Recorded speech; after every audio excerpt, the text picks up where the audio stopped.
The problem was that it needed to be wireless because it was on the other side of the store. That's the main problem.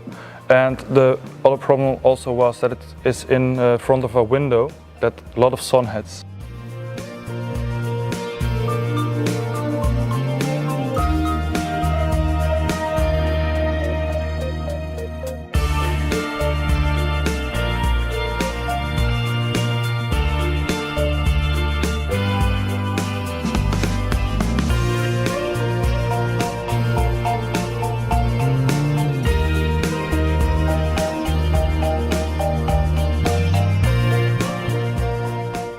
Welcome to our 3D printing lab.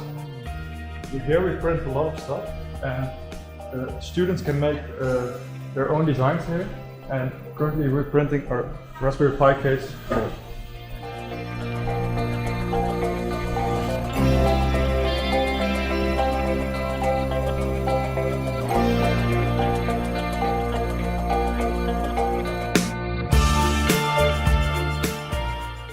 The installation is just one line.